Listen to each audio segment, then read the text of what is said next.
Sejarah Tantrayana Birawa, ritual-ritual di Nusantara. Banyak misteri dan rahasia yang terkandung dalam Tantra, namun yang tidak semua anggota sekte atau kelompok yang mengetahui kebenaran ajaran tersebut. Lantas, apa sesungguhnya ajaran Bhairava Tantrayana tersebut? Sekte Bhairava berasal dari kerajaan Benggala Timur, India pada abad ke-6. Dalam perjalanannya, sekte ini menyebar ke wilayah Tibet hingga ke Asia Tenggara. Sekte Bhairava dikenal sebagai sekte rahasia, dan sekte ini memiliki cara yang berbeda dalam mencapai moksa. Pada prasasti Surwaso yang berangka tahun 1297 ini, memaparkan dengan jelas segala aktivitas sekte Bhairava khususnya di Nusantara. Dalam prasasti tersebut diceritakan bahwa Raja Adityawarman diangkat sebagai kesetratnya. Kesetratnya memiliki arti ia yang tertinggi atau ia yang telah mencapai kebebasan jiwa tertinggi.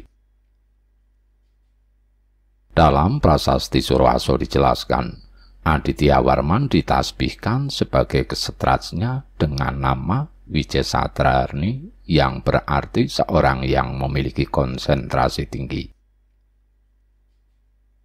Dalam prasasti terdapat gambar yang menjelaskan Adityawarman tengah ditasbihkan sambil bersemayam dengan kesunyian di sebuah tempat duduk berupa tumpukan mayat. Adityawarman digambarkan sambil tertawa sebagai setan dan minum darah. Mayat-mayat tersebut terlihat seolah menyala-nyala dan menebarkan bau yang sangat busuk. Namun Raja Adityawarman seakan menikmati dan duduk berlama-lama di atasnya. Konon yang dirasakan sang raja bukanlah bau busuk, melainkan bau semerbak bunga yang wangi. Inilah salah satu gambaran ekstrim Bhairava. Dalam ajaran Tantra, aliran Bhairava memang ada, tak ada ajaran yang salah. Hanya saja ada beberapa kelompok yang salah mengartikan ajaran tersebut dan berperilaku yang jauh berbeda dari inti ajarannya. Ajaran Bhairava Tantrayana memiliki inti ajaran yang disebut Pancamakara atau Puja Malima. Pancamakara merupakan 5 ajaran inti yang digunakan sebagai dasar dan acuan dalam mencapai moksa. Dasar ajarannya disebut Pancamakara, yaitu 5 dasar ajaran tersebut adalah Matsya, Mamsa, Matnya, Mudra, dan Maituna. Matsya dalam bahasa Sanskerta berarti ikan. Penganut sekte Bhairava menyimpang biasanya mengartikan harus memakan ikan agar bisa moksa, padahal tidak demikian. Ajaran Bhairava yang sesungguhnya justru tidak menganjurkan seseorang untuk menangkap dan memakan ikan agar dapat mencapai moksa. Selain Matsya, ada juga Mamsa yang terdapat dalam Pancamakara. Mamsa artinya daging, dan umumnya mereka yang salah kaprah menganggap Mamsa artinya harus makan daging. Semua daging, bahkan tak jarang beberapa oknum juga nekat memakan daging manusia sebagai pemenuhan unsur Mamsa ini. Padahal itu keliru. Yang dimaksud bukan harus makan daging, tapi kita sebagai manusia yang memiliki kesadaran mencapai moksa harus menahan keinginan untuk memakan daging. Sebagai penghormatan kepada Sang Pencipta yang berada pada tubuh tiap makhluk sebagai Sang Jiwa. Selain Matsya dan Mamsa, ada juga dasar ajaran yang disebut Madhya. Madhya dalam bahasa Sanskerta berarti minum. Makna tersiratnya adalah jangan pernah menyentuh minuman selain yang tercipta murni seperti air putih untuk mencapai kesempurnaan jiwa, mencapai moksa. Namun, sebagian penganut sekte Bhairava justru menerjemahkannya harus minum, terutama yang beralkohol sebanyak-banyaknya. Anggapan seperti itu justru bertentangan dengan ajaran Bhairava. Selanjutnya, mudra dalam Pancamakara berarti tarian yang mencapai klimaks. Pengikut sekte Bhairava umumnya sangat gemar menari. Mereka tidak akan berhenti menari sebelum mencapai klimaks atau kelelahan. Dalam tiap ritual, sekte Bhairava memang biasanya diselipi acara menari, karena memang berkaitan dengan ajaran mudra dalam Pancamakara. Secara umum, mudra memiliki banyak arti. Ada yang mengartikan sebagai menari hingga lemas, ada juga mengartikan sebagai makanan yang sudah direbus. Nah, kebanyakan orang mengira menjalankan mudra harus menari hingga lemas pada saat prosesi ritual. Padahal bukan begitu. Yang benar adalah kita sebagai manusia harus meninggalkan pergaulan yang dianggap tidak baik. Jika kita masuk dalam lingkungan yang tidak baik, kita pun akan menjadi tidak baik. Terakhir, mengenai ajaran Maituna yang terdapat dalam Pancamakara sebagai dasar sekte Bhairava. Maituna yang paling besar dampak kesalahpahamannya. Maituna artinya hubungan seksual. Banyak yang keliru, menganggap dengan berhubungan seks sebanyak mungkin akan dapat mencapai moksa dengan mudah. Makanya jangan heran, mereka yang menyimpang kerap kali melakukan ritual nyeleneh dengan melakukan hubungan seksual beramai-ramai, lalu menganggap cara itu hal yang sesuai dengan ajaran Maituna. Padahal itu sangat salah. Maituna adalah pencapaian tersulit dari ajaran Bhairava, yaitu membangkitkan cakra Kundalini untuk kemudian membuka kedelapan cakra lainnya sebagai pintu mencapai moksa. Seks terkait terbukanya cakra Kundalini, justru caranya dengan cara tidak melakukan hubungan seksual sembarangan, karena hubungan seksual adalah sifat indria berupa hawa nafsu. Seperti halnya agama suci, ajaran Bhairava ataupun Tantra adalah ajaran yang memiliki makna tersirat bukan tersurat. Tersirat berarti makna yang dimaksud sesungguhnya tersembunyi dalam tiap katanya. Nah, inilah yang membuat beberapa orang salah menerjemahkan maksud dari ajaran Bhairava, sehingga dikatakan ajaran kiri. Padahal bukan ajarannya yang menyimpang, tapi oknumnya yang menyimpang dari ajaran. Sama seperti ajaran Tantra lainnya, Bhairava juga mengagungkan sakti sebagai yang tertinggi. Pemujaan tertinggi dalam ajaran Bhairava yaitu kepada Durga atau Dewi Parwati, karena dalam ajaran Tantra secara umum, Siwa tanpa sakti adalah maya tanpa jiwa. Purusa dan Pradana akan melahirkan kehidupan. Purusa tanpa Pradana hanya onggokan daging tanpa jiwa. Aliran Bhairava umumnya melakukan ritual di kuburan atau setra. Kuburan bagi aliran Bhairava adalah tempat paling suci, karena tempat tersebut mengajarkan ilmu kekal atau ilmu pasti. yakni setiap kehidupan pasti akan memiliki akhir, yaitu kematian. Maka jangan heran, aliran ini memang sangat identik dengan kuburan. Tidak banyak aliran yang benar-benar menjalankan ajaran Bhairava dengan semestinya.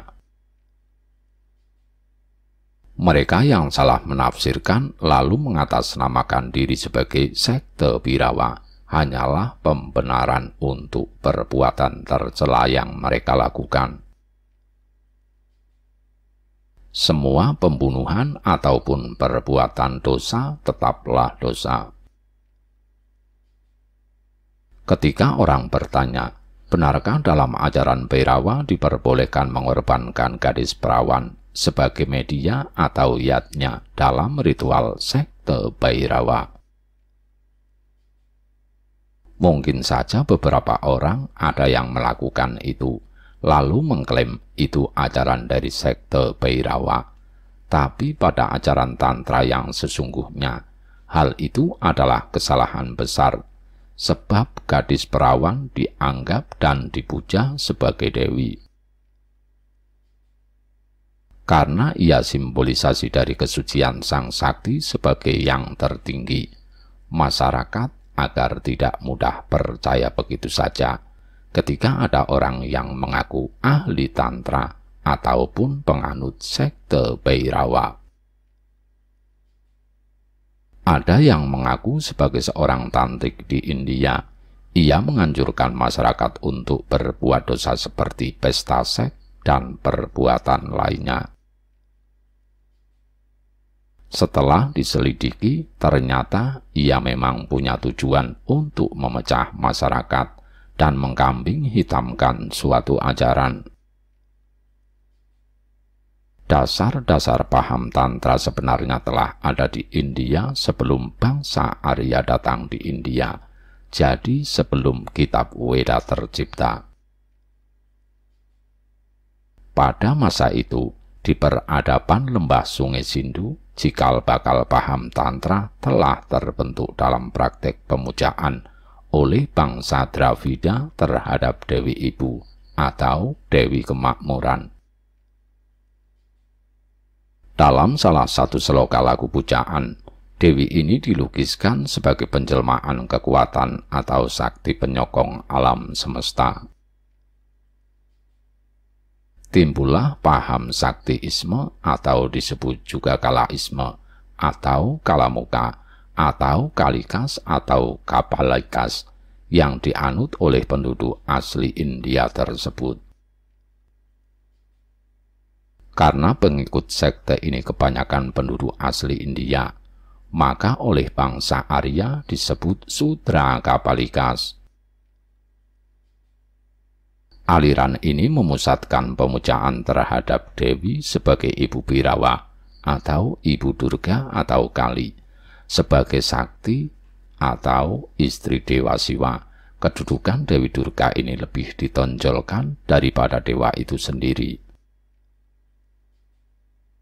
Peran Dewi Durga dalam menyelamatkan dunia dari ambang kehancuran ini disebut Kalimasada atau Kali Maha Husada. Artinya, Dewi Durga adalah obat yang paling mujarab dalam zaman kekacauan moral, pikiran, dan perilaku. Pengikut saktiisme ini tidak mengikuti sistem kasta dan Veda. Dalam menunaikan ajaran, pengikutnya melaksanakan pancama yang diubah arti dan pemahamannya menjadi pemuasan nafsu. Maka dari itu, akhirnya aliran ini dikucilkan dari Veda keluar dari Hinduisme. Sahdan ketika terjadi peperangan antara bangsa Arya melawan Dravida, lahirlah Sadasiva. Artinya dia yang selalu terselap dalam kesadaran, yang kemudian dikenal sebagai Siva atau Siwa, seorang guru rohani. Sumbangan terbesar Siwa terhadap peradaban adalah pengenalan konsep Dharma. Seperti ajaran kuno lain, Ajaran Siwa disampaikan dari mulut ke mulut, dan baru kemudian dituliskan ke dalam sebuah kitab. Istri Siwa, Parwati, sering bertanya padanya mengenai pengetahuan rohani. Siwa memberikan jawabannya, dan kumpulan tanya jawab tersebut dikenal sebagai Tantra Sastra. Prinsip-prinsip Tantra terdapat dalam Nikama, sedangkan praktek-prakteknya dalam buku agama. Sebagian buku-buku kuno itu hilang, dan sebagian lagi tak dapat dimengerti, karena tertulis dalam tulisan rahasia yang dimaksudkan untuk menjaga kerahasiaan Tantra terhadap mereka yang awam. Kitab-kitab yang memuat ajaran Tantrayana banyak sekali, kurang lebih ada 64 macam, antara lain Maha Nirwana Tantra, Kuluwarnawa Tantra, Tantra Bidana, Yoginir Dardaya Tantra. Istilah Tantra berasal dari kata tan, artinya memaparkan kesaktian atau kekuatan dewa. Tantra sendiri bisa diartikan sebagai intisari, esensi atau asal. Dalam perkembangannya, paham ini begitu memuja sakti Siwa secara ekstrim. Setelah abad ke-5, paham Tantrayana ini muncul di Tenggara benua India, di daerah Bengal dan Assam. Dan sejak kematian Siwa, tak ada guru yang sepadan lagi dengannya, dan Tantra pun mengalami kesurutan. Berbagai ajarannya hilang dan sebagian lagi melenceng. Padahal dalam kitab Wrehaspati Tattva, rumusan sakti adalah orang banyak ilmu dan banyak kerjanya. Jadi orang sakti itu adalah orang yang rajin belajar dan banyak kerja mengamalkan ilmunya. Demikian pula praktek upacara Tantrayana, yakni Makakama Pancaka, atau lebih terkenal dengan Pancama atau Malima, sering disalah-artikan. Tantrayana yang asli ritual Pancamakara yang bersumber dari kitab Kalimantra dan kitab Mahanirwana Tantra jelas disebutkan sebagai berikut. Kitab Kalimantra, mabuk, memakan daging, memakan ikan, melakukan seksualitas dan meditasi akan menuntun kepada moksa pada zaman Kali Yuga ini. Mahanirwana Tantra, minum, teruslah minum hingga kamu terjerembab ke tanah, lantas berdirilah kembali dan minum lagi hingga sesudah itu kamu akan terbebas dari punajarmana, kelahiran kembali dan mencapai kesempurnaan atau moksa. Maksud dari ayat yang dipaparkan dalam kitab Kalimantra adalah dengan ritual sebagaimana tersebut di bawah ini, maka akan dicapai moksa pada zaman Kali Yuga yang tengah berlaku sekarang. Ritual tersebut adalah sebagai berikut. 1. Matsya, makan ikan. 2. Mamsa, makan daging. 3. Madhya, minum arak hingga mabuk berat. 4. Maituna, atau seks bareng-bareng di ulun setra atau kuburan. 5. Mudra, baru masuk meditasi, habis makan, minum, dan seks. Yang dimaksud adalah 1. Matsya, ikan, artinya jadilah seekor ikan yang menyelam sungai atau lautan kehidupan. Jangan malah menolak kehidupan dan meninggalkan dunia. 2. Mamsa atau daging, artinya walau menyelam dalam keduniawian, tetaplah mengawasi liarnya dagingmu atau egomu. 3. Madhya atau mabuk, artinya minum dan reguklah spiritualitas, Walau hidup di alam materi, minumlah spiritualitas itu hingga kamu mabuk dengannya. 4. Maituna atau seks, artinya capailah orgasme spiritual. Satukan sakti atau kundalini dengan atmamu. Usahakanlah benar-benar akan hal ini. 5. Mudra, sama saja dengan meditasi, artinya capailah peleburan dengan asal-usulmu. Itulah kesempurnaan. Sedangkan pengertian mabuk yang dipaparkan dalam kitab Mahanirwana Tantra di atas sesungguhnya adalah mabuk spiritualitas. Inilah sesungguhnya maksud dari ajaran Tantrayana, tetap menikmati keduniawian, namun spiritualitas harus diutamakan. Namun dalam ajaran Tantra Bhairava, ritual-ritual yang dipaparkan di atas benar-benar dijalankan apa adanya.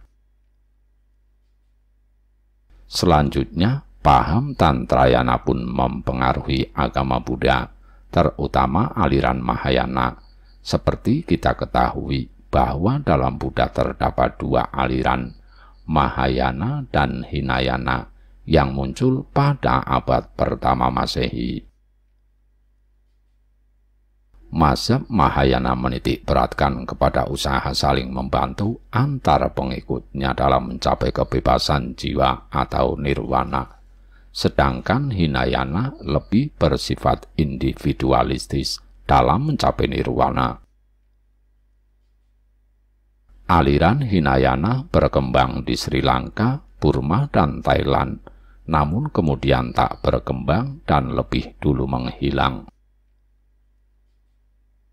Sementara itu, Mahayana berkembang seiring dengan pesatnya paham Tantrayana yang ikut melebur di dalamnya, disebut Tantra Vajrayana atau Tantra Mahayana.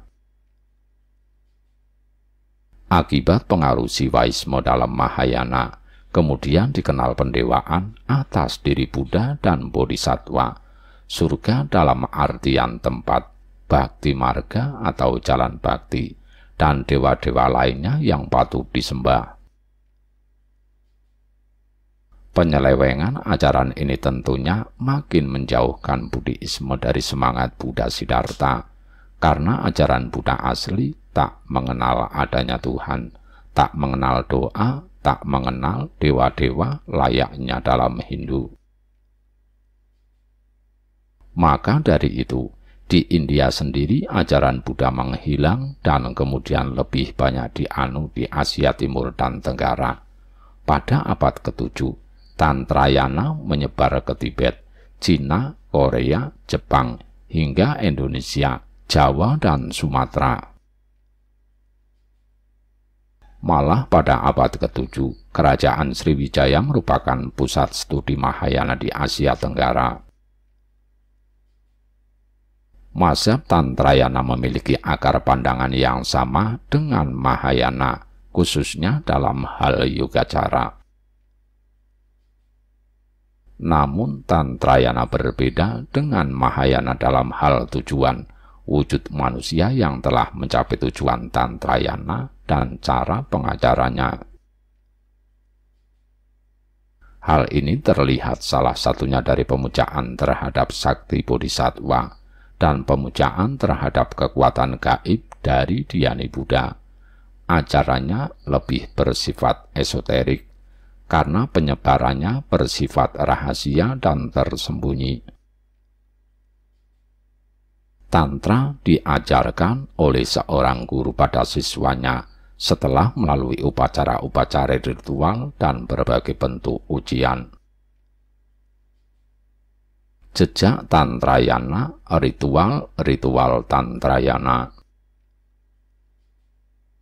Tantrayana mengenal adanya meditasi dengan menggunakan alat berupa mandala bagi penganut Buddha atau yantra bagi penganut Hindu.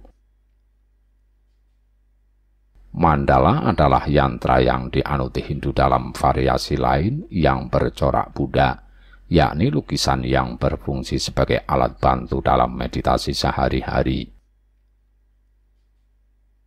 Alat tersebut dibuat dari tanah, kain, pada dinding, logam, atau batu, harus digunakan oleh mereka yang mencari pelepasan dari rangkaian siklus atau lingkaran kelahiran kembali.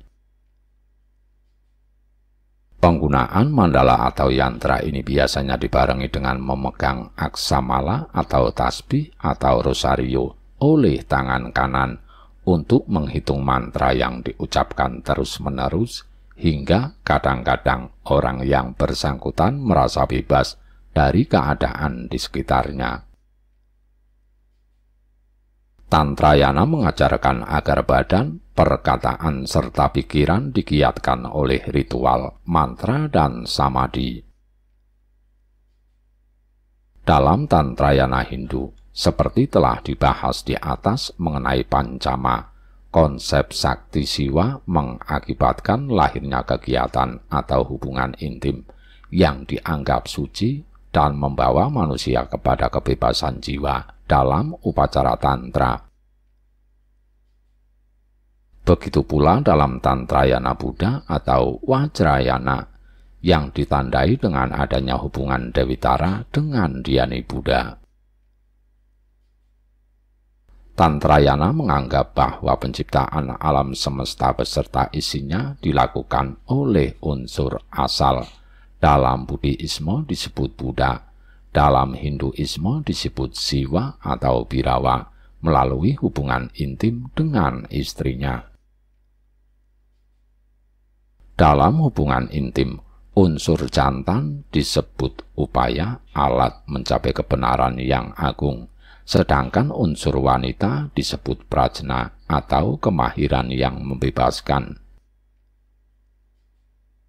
Maka timbul penyelewengan paham bahwa maituna adalah paham kebebasan, tepatnya kebebasan untuk bersenggama antara pria dengan wanita.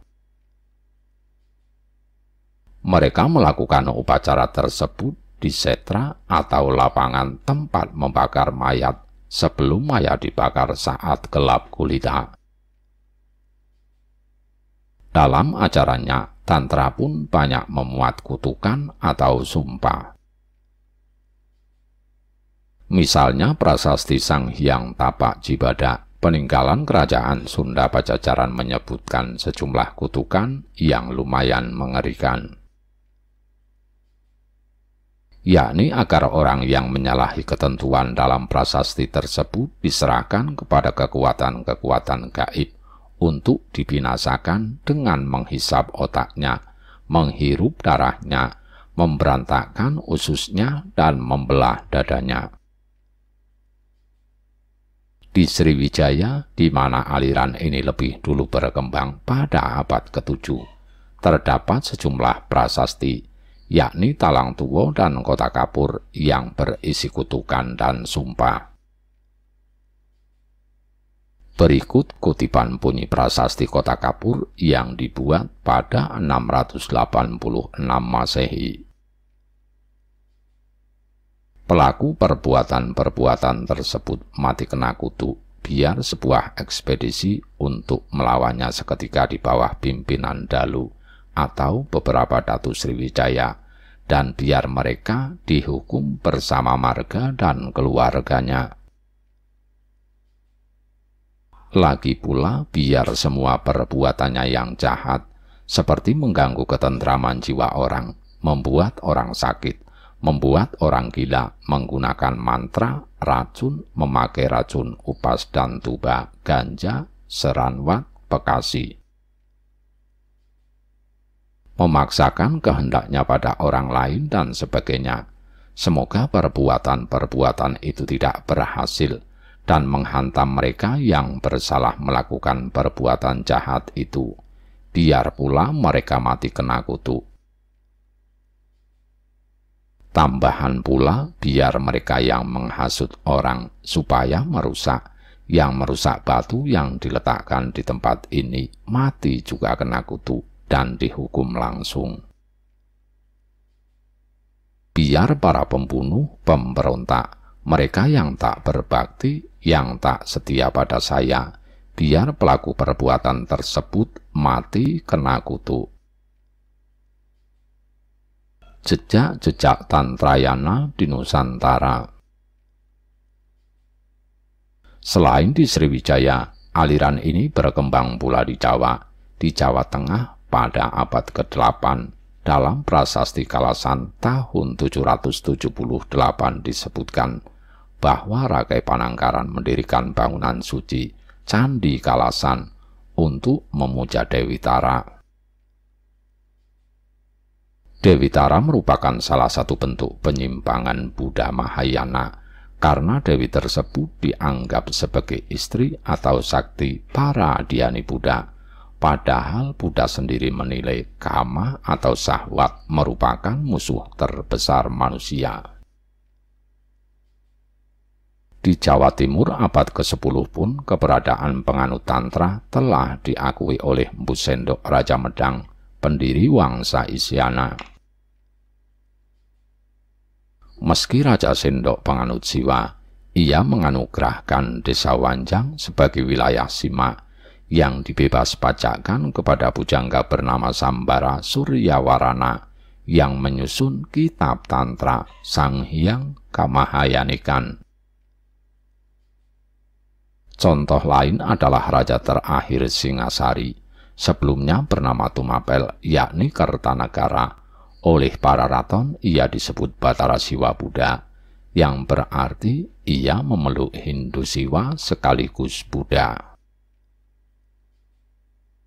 Nagara Kartagamakarya Empu Prapanca mengorekan bahwa raja ini karena telah menguasai ajaran Siwa dan Buddha, maka disebut telah terbebas dari segala dosa. Bahkan pesta minuman keras adalah salah satu acara ritual agamanya. Bahkan ketika diserang tentara Jayakatwang, sang raja tengah melakukan ritual tantra bersama para menteri dan pendeta dalam keadaan mabuk minuman.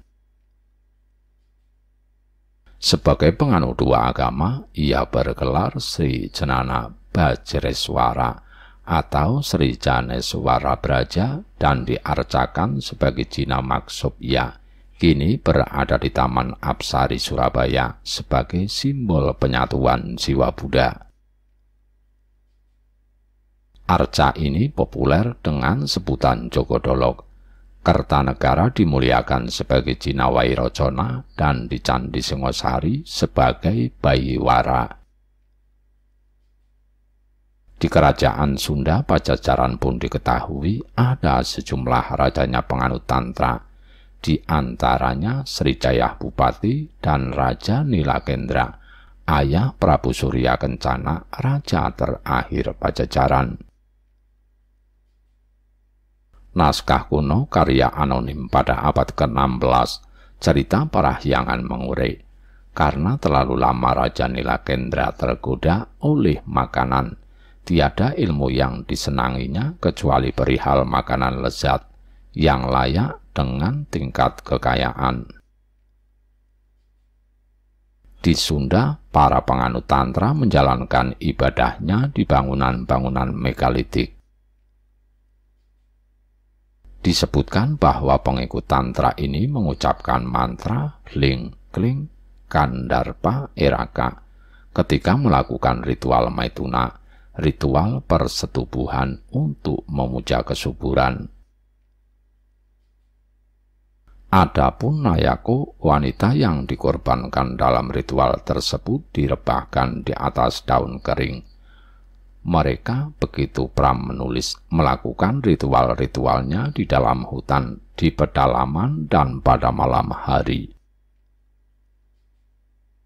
Seperti disebutkan di atas bahwa paham Tantrayana Hindu identik dengan paham Siwa Bhairawa.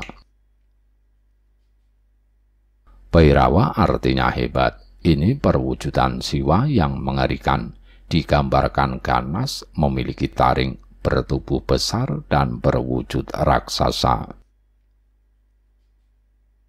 Bukti-bukti dari keberadaan paham Birawa di antaranya Arca Bhairawa Neruka di Padang Lawas, Sumatera Barat, Arca Aditya Warman dalam wujud Birawa Kalacakra pada masa Majapahit, dan Arca Bhairawa Bima di Bali. Aliran Birawa di Tenggarai mempunyai tendensi politik guna untuk mendapatkan karisma besar yang diperlukan dalam pengendalian keamanan negara.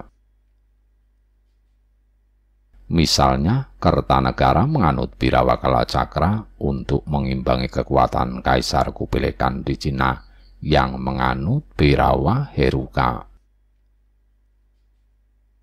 Aditya Warman menganut Birawa Kalacakra untuk mengimbangi Raja Pagaruyung di Sumatera Barat yang menganut Birawa Neruka. Arca Birawa ini tangannya ada yang 2, ada yang 4. Adapun Arca Aditya Warman sebagai Birawa hanya memiliki 2 tangan. Tangan kiri memegang mangkuk berisi darah manusia, dan tangan kanan membawa pisau belati. Jika tangannya ada 4, maka biasanya 2 tangan lainnya memegang tasbih dan gendang kecil yang bisa dikaitkan di pinggang untuk menari di lapangan mayat Damaru atau Setra. Penggambaran Birawa membawa pisau konon untuk upacara ritual matsa atau mamsa. Adapun mangkuk berfungsi untuk menampung darah, untuk upacara minum darah, sementara tangan yang satu lagi membawa tasbih. Wahana atau kendaraan siwa dalam perwujudan siwa Birawa adalah serigala, karena upacara dilakukan di lapangan mayat, dan serigala merupakan hewan pemakan mayat.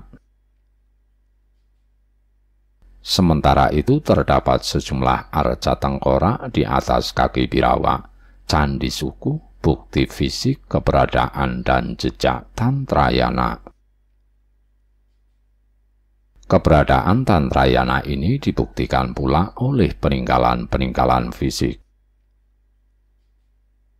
Di Jawa Tengah misalnya, kita dapat melihat bukti tersebut di Komplek Candi Suku di kaki Gunung Lawu, Dukuh Berjo, Desa Suku, Kecamatan Ngarekoyoso, Kabupaten Karanganyar.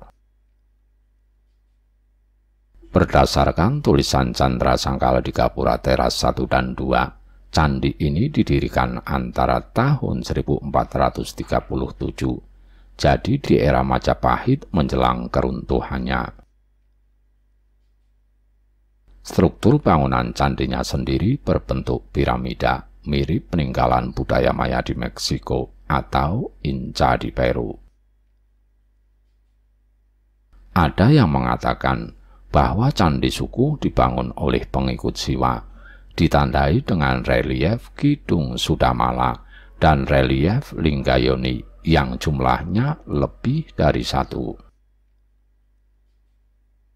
Kidung Sudamala mengisahkan lakon Sadewa atau bungsu Pandawa yang menyembuhkan putri seorang pertapa Nipadapa yang buta dan juga harus membebaskan Batari Durga atau Dewi Utama sesembahan tantris. Adapun Lingga adalah pelambang Dewa Siwa. Selain itu, ada pula 2 patung Garuda dan arca kura-kura yang melambangkan bumi dan Dewa Wisnu. 3 arca kura-kura tersebut berbentuk meja yang berfungsi sebagai tempat penyimpanan sesaji dan mungkin sebagai tempat perebahan Nayako. Ada pula ahli yang menenggarai lebih spesifik bahwa candi ini didirikan oleh para tantris Bhairawa. Pada dinding-dinding candi terdapat berbagai relief tentang proses kehidupan dan kesuburan semesta, dari bersenggama hingga proses kelahiran manusia baru. Banyak arca yang oleh manusia zaman sekarang dinilai pornografi. Bagaimana tidak? Di komplek candi ini ada misalnya arca lelaki di mana tangan kirinya tengah menggenggam erat alat vitalnya hingga tegak. Belum lagi relief Linggayoni, lambang pria dan wanita, yang jelas terpahat di dinding candi yang terbuat dari batu andesit. Kesan vulgar pun akan didapati ketika kita menapaki teras ketiga candi ini. Pada teras ketiga, terdapat sebuah pelataran besar dengan candi itu, dan beberapa relief di sebelah kiri serta patung-patung di sebelah kanan. Jika pengunjung ingin mendatangi candi induk ini, batuan perundak yang relatif lebih tinggi daripada batu perundak sebelumnya harus terlebih dulu dilalui. Konon arsitektur ini sengaja dibuat sedemikian karena candi induk yang mirip dengan bentuk kemaluan wanita ini menurut sejumlah ahli dibuat untuk mengetes keperawanan para gadis. Menurut cerita, jika seorang gadis yang masih perawan mendakinya, selaput darahnya akan robek dan berdarah. Namun, jika tidak perawan lagi, ketika melangkahi batu perundak ini, kain yang dipatenya akan robek dan terlepas. Tantrayana pernah berkembang luas di Indonesia. Paham Birawa secara khusus memuja kehebatan daripada sakti. Dengan cara-cara khusus, Birawa berkembang hingga ke Cina, Tibet, dan Indonesia. Di Nusantara masuknya saktiisme, tantrisme, dan Birawa dimulai sejak abad ke-7 melalui kerajaan Sriwijaya di Sumatera, sebagaimana diberikan terdapat pada Prasasti Palembang tahun 684, berasal dari India Selatan dan Tibet. Dari bukti peninggalan purbakala dapat diketahui ada 3 peninggalan purbakala, yaitu Bhairawa Heruka yang terdapat di Padang Lawas, Sumatera Barat,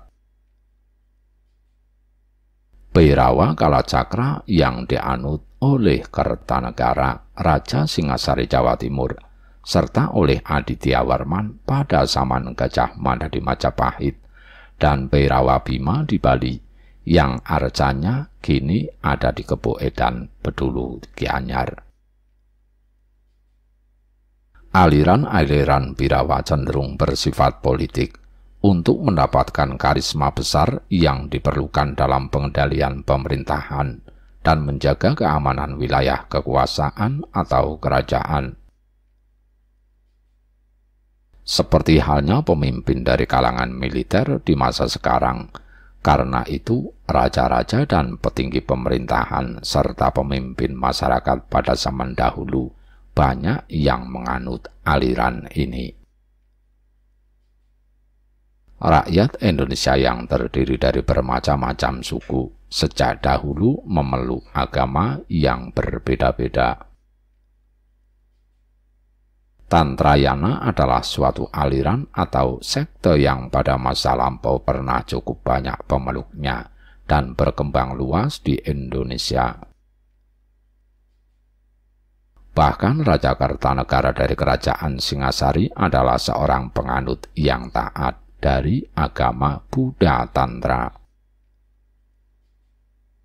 Raja Kertanegara dari Kerajaan Singasari di Jawa Timur adalah seorang raja yang sangat taat melaksanakan acara Tantrayana.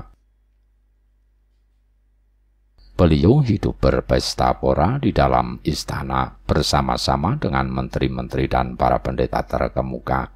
Bahkan ketika Singasari diserbu oleh pasukan kerajaan Kediri pun, mereka sedang melakukan pesta pora. Tetapi upacara pesta pora, makan minum besar-besaran tersebut bukan sebagai pesta biasa, melainkan raja bersama para menteri dan pendeta itu sedang melakukan upacara-upacara Tantrayana. Lantas benarkah Prabu Kertanegara penganut Tantra Bairawakala Cakra? Jelas ini bertentangan dengan informasi yang ditulis dalam negara Kertagama. Dalam negara Kertagama, Prabu Kertanegara disebutkan sebagai penganut Tantra Subuti. Dalam negara Kertagama, Pupuh 43, 2-6. Itulah sebabnya Baginda Kertanegara yang sangat teguh berbakti memuja kaki Padma Sakyamuni Buddha, tokoh setia menjalankan Pancasila, Samkara, dan Abhiseka Karma. Gelar jina beliau adalah Sri Jena Badreshwara, mumpuni dalam tatwa atau filsafat agama Siwa dan agama Buddha, tata bahasa Sanskerta dan Pali, dan sutra-sutra lainnya. Sangat giat beliau mempelajari segala ilmu spiritualitas, terutama Tantra Subuti sangat diutamakannya. Ajarannya merasuk ke dalam jiwa beliau. Begitu giat melakukan puja, yoga, samadhi demi keselamatan seluruh kerajaan, agar terhindar dari tenung, dan agar seluruh rakyat kecil sejahtera semua. Di antara para leluhurnya tidak ada yang setara dengan beliau, paham akan sadguna, 6 macam ilmu politik yang diajarkan Weda, sempurna dalam ilmu ketatanegaraan dan ahli dalam tatwa agama Siwa Buddha. Teguh menjalankan aturan jina dan senantiasa berlaku utama. Itulah sebabnya sampai seluruh keturunannya diberkati sebagai pemimpin utama. Sampai sekarang seluruh pemimpin Nusantara masih berbau darah Singasari, Malang, Jawa Timur. Pada tahun Abdi Janaryama, Baginda berpulang ke Jinalaya atau alam Jina, disebabkan beliau telah sempurna dalam kriyantara, upacara agama Siwa Buddha, dan ajaran agama Sarwa Padesayadika.